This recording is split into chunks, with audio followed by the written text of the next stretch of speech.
Les hommes et les femmes de Rock Éclair s'engagent à respecter vos convictions. Nous militons depuis plus de 30 ans pour que chacun ait le droit à des obsèques en adéquation avec la vie qu'il a vécue. Nous mettons tout en œuvre pour accompagner vos choix, qu'ils soient conventionnels ou plus personnels.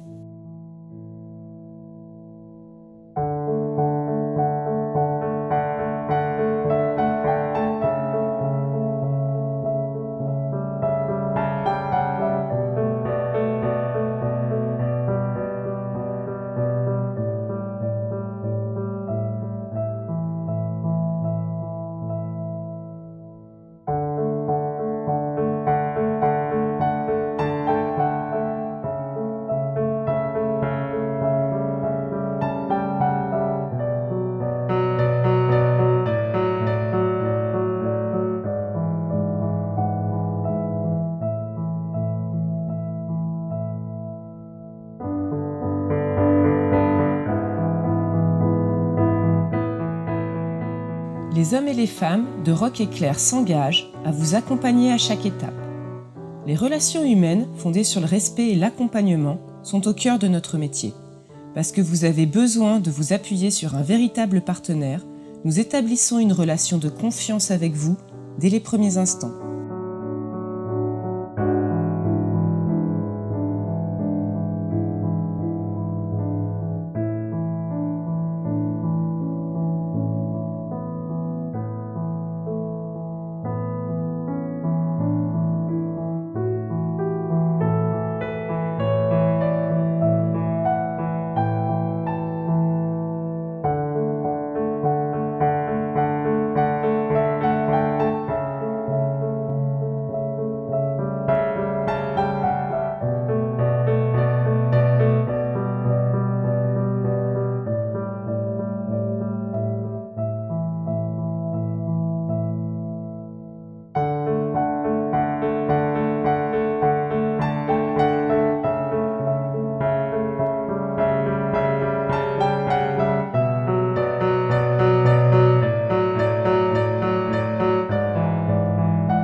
J'ai choisi ce métier parce que pour moi c'est une vocation.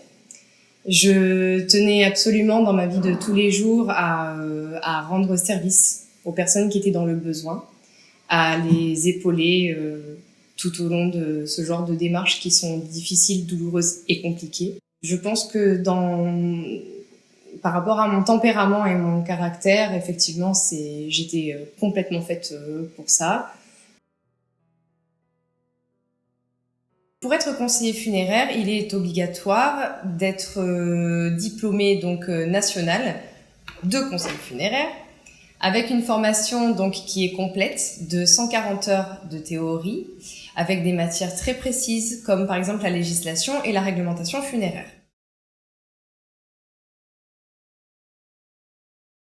Pour organiser les obsèques, nous disposons de 6 jours. Il faut que vous vous appuyiez sur le conseiller funéraire qui sera face à vous, qui sera quelqu'un de confiance. Nous rentrons dans l'intimité familiale pour organiser des obsèques à l'image du défunt, à la hauteur de ce qu'il était de son vivant. Mon travail ne se limite pas simplement à l'organisation des obsèques, car il s'agit d'un accompagnement permanent, de la préparation en amont de ses propres obsèques, à l'organisation de celle d'un proche, tout en passant par l'accompagnement de la cérémonie, une cérémonie omniculte, de la construction ou de l'entretien d'une sépulture, ou encore des démarches après obsèques.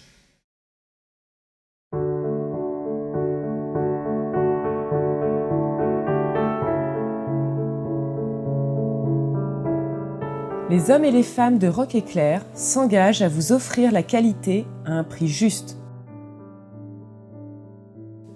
Notre combat de tous les jours est de vous offrir le plus large choix de services à des prix justes, sans rien céder à la qualité.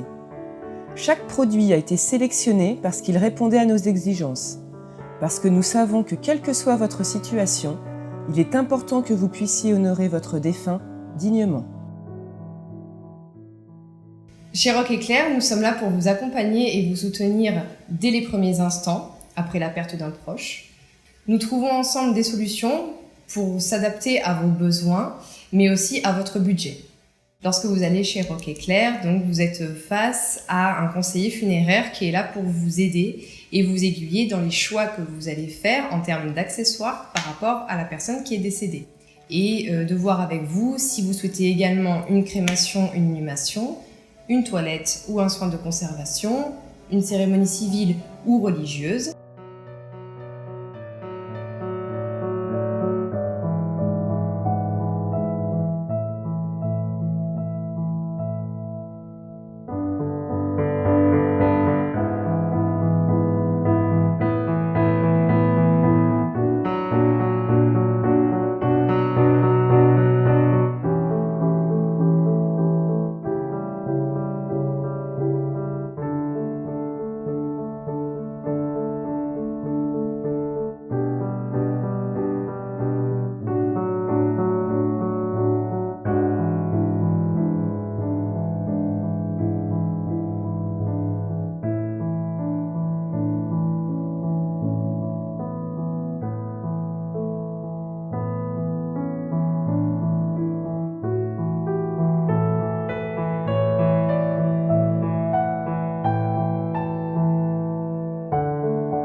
Les hommes et les femmes de Rock Éclair s'engagent à être proches de vous à tout moment.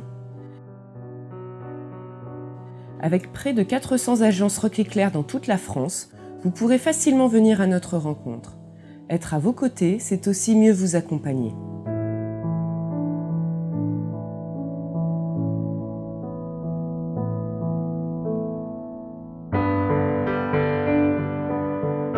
Disponible par téléphone 7 jours sur 7 et 24 heures sur 24, nous sommes à votre service lorsque vous avez besoin de nous, week-end et nuit compris.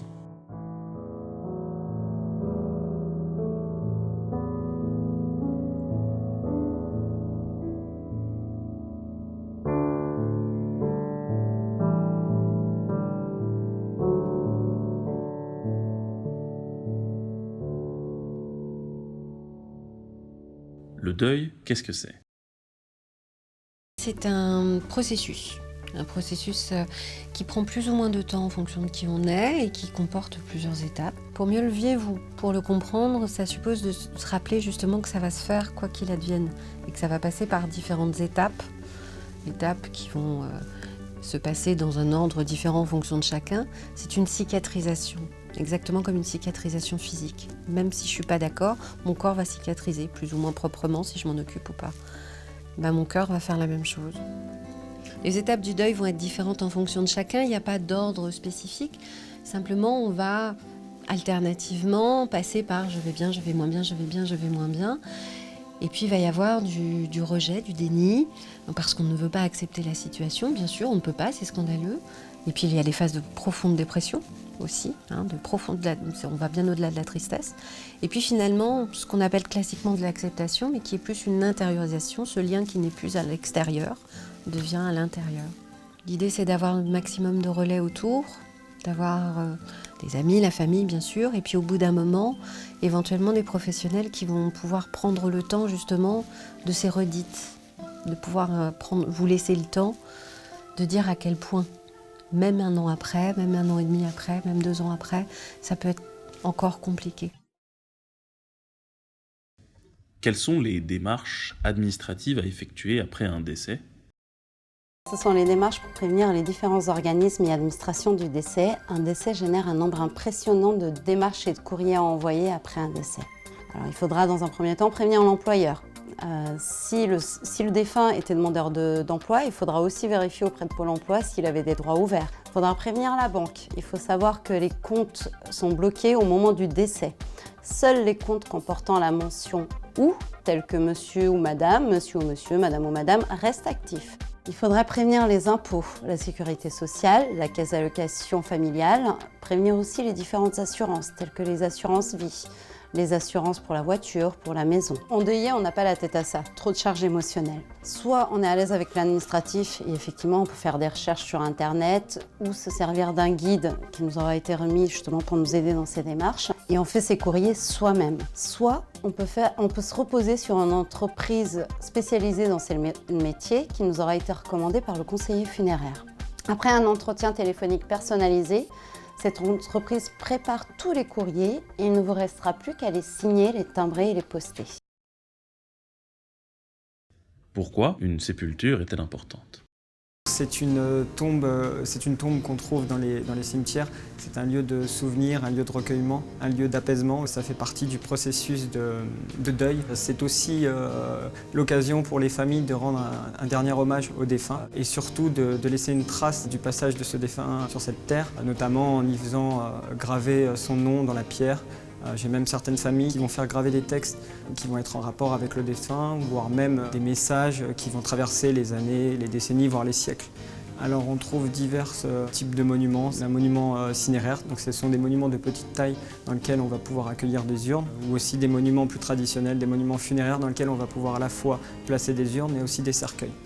Ça peut être des monuments simples que l'on va trouver dans nos catalogues, à des monuments beaucoup plus complexes dans la recherche de matériaux, dans les formes qui vont être plus élaborées, des monuments personnalisables en fait. Tout est possible en fonction du budget parce que c'est quelque chose qui vient par contre après l'organisation des obsèques. En conclusion, je pense que le monument funéraire est très important parce qu'encore une fois, c'est le socle de la famille et c'est un processus naturel de deuil. À quoi servent les soins de présentation et de conservation? Je préférerais que nous parlions de soins de présentation et d'hygiène puisqu'il s'agit uniquement d'une conservation temporaire. Les soins de présentation et d'hygiène consistent à réaliser une intervention physiologique et cosmétique sur les personnes décédées afin qu'elles puissent figurer auprès de leurs proches jusqu'au jour des funérailles. En effet, la technique utilisée ralentit le phénomène naturel de dégradation du corps. Il gomme au maximum les stigmates liés à la maladie ou celles émanant de morts violentes telles que des accidents. De fait, le défunt pourra être présenté dignement et paisiblement. Les endeuillés pourront donc se recueillir sereinement. La mise en représentation du défunt est essentielle dans le bon déroulement du travail de deuil. Elle permet d'accepter la perte et de ne pas rester bloqué dans la phase de déni. Les soins de présentation et d'hygiène ne sont pas obligatoires, sauf dans le cadre de rapatriement dans certains pays du monde. En conclusion, je dirais que ces soins ont une utilité sociale, psychologique et sanitaire, mais surtout ils permettent de pouvoir se souvenir.